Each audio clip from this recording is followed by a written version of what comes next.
ठंड में छत पर सोने वाला गांव।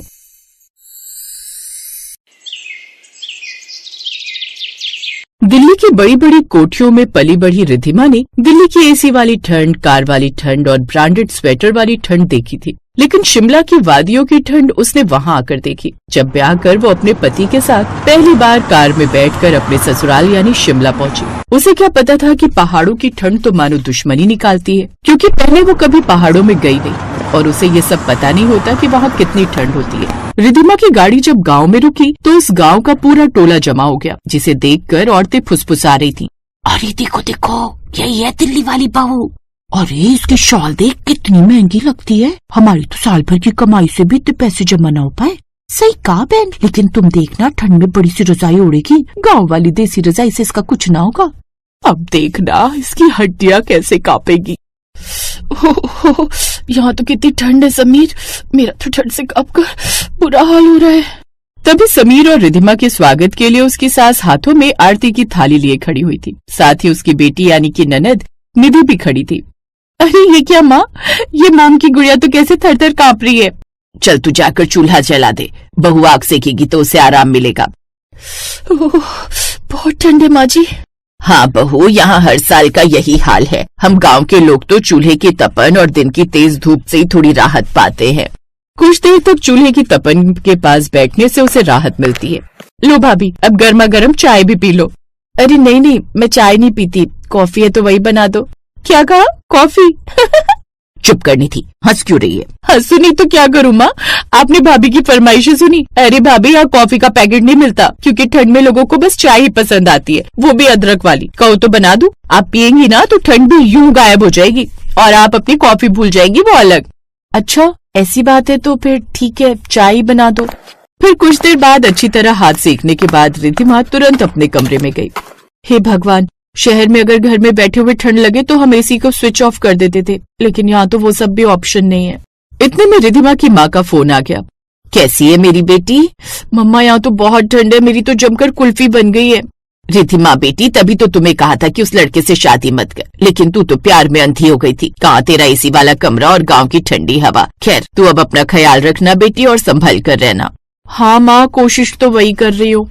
ऐसा कहकर रिद्धिमा ने फोन रख दिया, लेकिन रिद्धिमा अभी ये नहीं जानती थी कि आगे उसका क्या हाल होने वाला है। दरअसल उस गांव की एक अनोखी परंपरा थी। ठंड शुरू होते ही लोग छत पर सोने लगते थे, क्योंकि उनके बुजुर्गों का मानना था कि पहली ठंड छत पर काट ली जाए तो साल भर बीमारी नहीं लगती। लेकिन शहर में पली बढ़ी रिद्धिमा के लिए ठंड में छत पर सोना किसी सजा से कम नहीं होता। फिर शाम को समीर ने रिद्धिमा से कहा, रिद्धिमा तुम्हारा भी से ये हाल है तो फिर रात को जब छत पर सोना होगा तब क्या होगा? क्या मतलब तुम्हारा समीर? रिद्धिमा, आज रात छत पर चलेंगे, माँ ने ऊपर बिस्तर भी डलवा दिया है। छत पर? समीर तुम मजाक कर रहे हो ना, इतनी ठंड में कोई छत पर सोता है क्या? अरे हाँ, बल्कि यहाँ तो पूरा गांव छत पर ही सोता है और कहते हैं कि पहली ठंड छत पर काटना जरूरी है, वरना क्या? भगवान नाराज हो जाएंगे। बहू मजाक मत करो, हमारे बुजुर्ग कहते आए हैं कि ठंड की पहली रात छत पर बिताने से शरीर में गर्मी बनी रहती है और बीमारी नहीं लगती। ये हमारे गाँव की रीत है। बीमारी नहीं लगती? मुझे तो लगता है मैं ठंड से ही मर जाऊंगी। अब मैंने खाना बना दिया है, चलो चलकर खा लो, इसके बाद सब मिलकर छत पर ही सोएंगे। ये बात सुनते ही जैसे रिद्धिमा के हाथ पांव फूलने लगते हैं और उसके बाद छत पर सोने चले जाते हैं। आसमान में तारे चमक रहे थे और हवा इतनी ठंडी कि जैसे हर सांस के साथ बर्फ अंदर जा रही हो। निधि और उसकी सास छत पर कंबल और रजाइयाँ ले जा रहे थे और कुछ देर में उन्होंने सबके लिए बिस्तर लगा दिया। भाभी जल्दी आइए, आज तो मजा आएगा, हवा इतनी तेज है कि रजाई भी उड़ जाए। रजाई भी उड़ जाएगी तो हमारी तो सुबह तक कुल्फी जम जाएगी। ओह गॉड, मेरे प्राणों की रक्षा करना। फिर कुछ देर बाद छत पर पहुँचते ही रिद्धिमा पूरी तरह ठंड से ठिठुर गई। तेज हवाएं उसके चेहरे पर चाबुक की तरह लग रही थी। हे भगवान, ये लोग यहाँ इतनी ठंड में कैसे सो लेते हैं? डोंट वरी रिद्धिमा, ये देखो मैं तुम्हारे लिए गर्म पानी की बोतल ले आया हूँ। आ जाओ, मैं गर्म पानी की बोतल रख देता। उस गर्म बोतल को अपने पास रखना, तुम्हें ज्यादा ठंड नहीं लगेगी। तभी बगल वाली छत से पड़ोस की उर्मिला आवाज लगाते हुए कहती है, अरे पुष्पा, आज तुम्हारी बहू भी छत पर ही सो रही है क्या? हाँ बहन, शहर से आई है ना, पर अब तो इस गांव की बहू बन गई है तो यहाँ की रीत तो उसे निभानी ही पड़ेगी ना।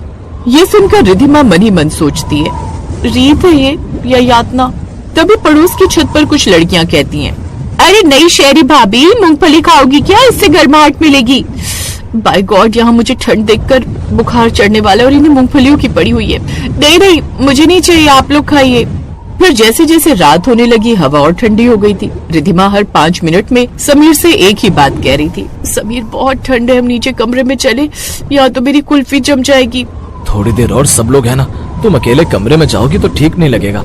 और फिर सभी गांव वाले अपनी अपनी छतों पर सोते हैं, देखो तो कितना मजा आ रहा है।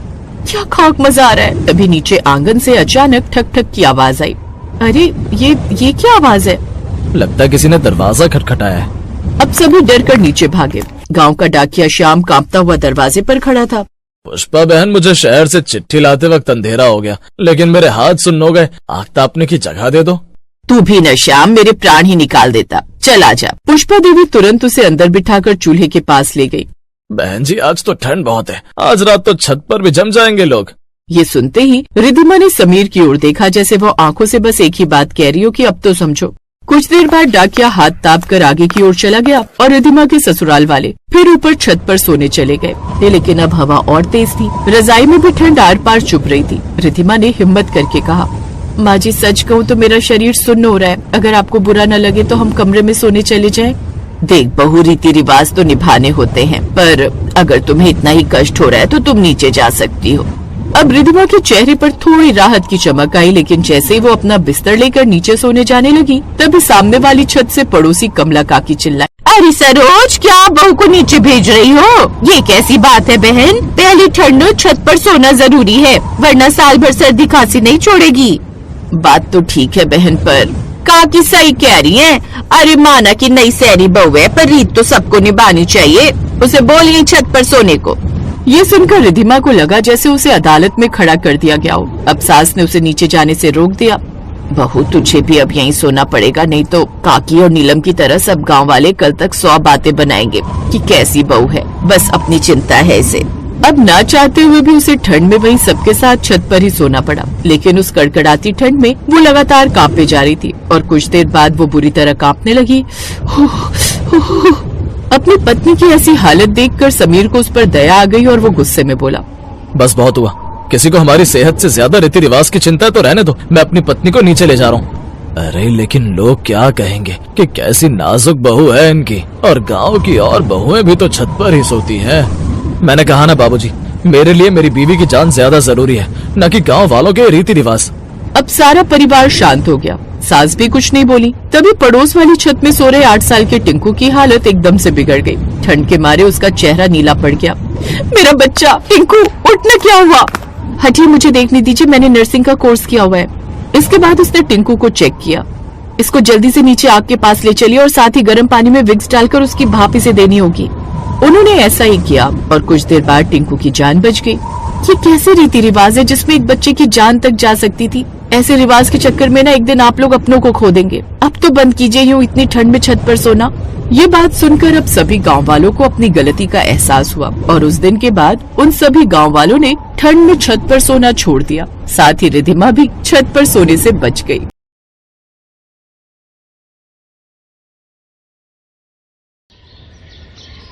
सिवली, मैपा, कहाँ हो तुम दोनों? जल्दी इधर आओ। आ रही हूँ माँ। चल सिवली, माँ बुला रही है। हाँ माँ, कुछ कहा आपने? सुनो तुम दोनों, आज मैं जादू बना रही हूँ, मेरी मदद कौन करेगा? क्या जादू? मैं हूँ ना, मैं करूँगी आपकी मदद। नहीं दीदी, तुम रहने दो, मैं माँ की मदद कर दूंगी। अच्छा अच्छा, लड़ो मत। एक काम करो, तुम दोनों ही बना लो, मैं बाकी का काम देख लेती हूँ। नहीं माँ, आपके हाथ के जादू का मजा ही कुछ अलग है। क्यों दीदी? हाँ, ये सही कह रही है, आप ही बनाओ ना।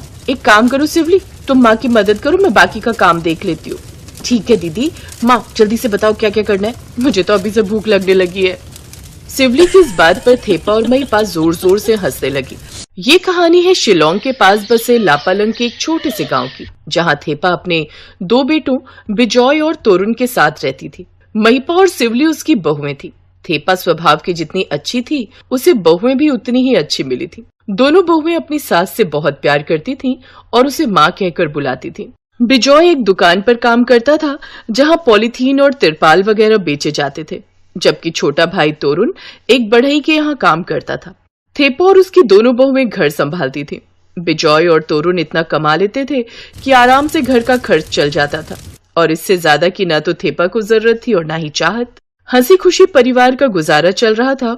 और फिर एक दिन रसोई में काम करते हुए, माँ मुझे झटका महसूस हुआ। हाँ माँ, मुझे भी लगा जैसे हल्का सा भूकंप आए हो। हे भगवान, दया करो हम पर। पिछली बार भी वो सर्दी का ही महीना था जब भूकंप आया था। पता है गांव में 3-4 मकान गिर गए थे। ये कब की बात है माँ? तुम दोनों की शादी नहीं हुई थी, बिजॉय और तोरुण छोटे थे। तब अचानक एक रात को धरती जोर से हिली और फिर कुछ ही देर में हर तरफ तबाही ही तबाही दिखने लगी थी। कई मकान टूट गए थे, सड़कें भी टूट गई थी। कई महीने लग गए थे सब ठीक होने में। चलो ये तो अच्छा, इस बार उतना तेज भूकंप नहीं था। हाँ शायद, दुआ करो कि ये वापस ना लौटे। उस दिन सिवली और महिपा तो भूकंप को भूलकर अपने काम पर लग गई, लेकिन थेपा परेशान थी। तभी शाम को अचानक एक छोटा ट्रक थेपा के घर आकर रुका।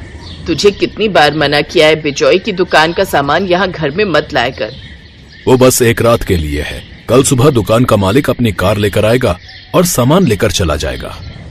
वो तो ठीक है, पर इसे रखेंगे कहाँ? घर में वैसे भी जगह नहीं बचती है।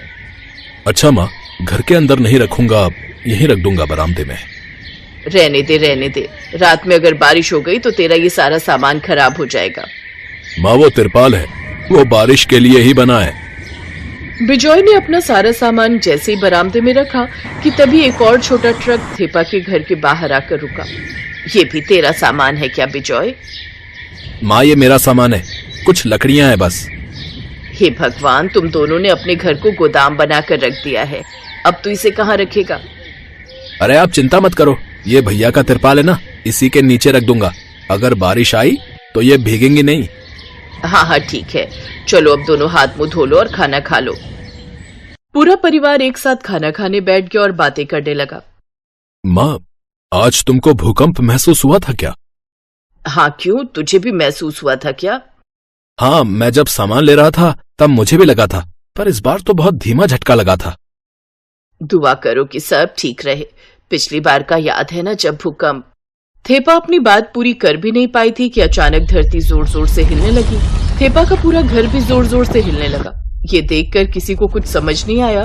तभी थेपा जोर से चिल्लाई, भागो, जल्दी बाहर भागो, भूकंप आ रहा है। बिजॉय तू जल्दी से महिपा और सिवली को बाहर लेकर निकल। जैसे ही वो सभी घर से बाहर आए, उनका घर उनकी आंखों के सामने ही भरभरा कर गिरने लगा और फिर थोड़ी ही देर में पूरा मकान मलबे में बदल गया। उनके घर को जाने वाली सड़क टूट गई थी और उसके बीच एक बड़ी सी दरार आ गई थी। पूरे गांव में हल्ला मच गया और देखते ही देखते गांव के सारे मकान गिरने लगे। अब हम क्या करेंगे माँ जी? हाँ माँ, कुछ नहीं बचा, अब हम क्या करेंगे? तुम दोनों चिंता मत करो, भगवान सब ठीक करेगा। थेपा ने ये बात कह तो दी थी, लेकिन वो खुद नहीं जानती थी कि अब आगे क्या होने वाला है। उनका घर गिर चुका था, खाने पीने का सारा सामान मलबे में दब चुका था और ऊपर से बर्फीली हवाएं उनका बुरा हाल कर रही थी। तभी महिपा ने झट से कुछ लकड़ियां इकट्ठा की और आग जलाई। आग के सहारे वो लोग काफी देर तक बैठे रहे। वो रात बहुत भारी गुजरी। सिवली, माँ को तो तेज बुखार है। ये फोन भी काम नहीं कर रहा है, क्या करूं अब? भैया, जरूर मोबाइल टावर भी गिर गए होंगे। अब हम मदद कैसे बुलाएंगे? हम तो बाइक भी नहीं चला सकते। सड़कों पर देखो कितनी चौड़ी दरार है। तोरुण, कैसे भी करके माँ को ठंड से बचाना होगा। पर कैसे भैया, हम क्या करें? बिजॉय और तोरुण अपनी माँ की ऐसी हालत देखकर बहुत परेशान थे। तभी सिवली की नजर मलबे में दबे तिरपाल पर पड़ी, जिसका एक सिरा बाहर दिखाई दे रहा था। सिवली भागकर गई और महिपा भी उसकी मदद करने को आगे आई और फिर दोनों ने वो सारा तिरपाल खींच लिया। सुनिए, आप और भैया दोनों वो लकड़ियां बाहर निकालने की कोशिश करो। अरे पर तुम करना क्या चाहती हो? हाँ मैं समझ गई, सिवली सही सोच रही है। तोरुण, तुम लकड़ियां निकालो तो सही। और देखते ही देखते उन दोनों ने अपने टूटे हुए घर के सामने एक बड़ा और मजबूत तंबू बना दिया। अरे वाह महिपा, सिवली, मान गए तुम दोनों को यार। तुम दोनों तो बहुत जुगाड़ू हो। अभी हमारी तारीफ करने का वक्त नहीं है, जल्दी से माँ को अंदर लाओ, हमें उन्हें गर्मी देनी होगी। सिवली ने तंबू के अंदर आग जलाई और थेपा को उसके पास लिटा दिया। गर्मी की वजह से अब थेपा को अच्छा महसूस हो रहा था।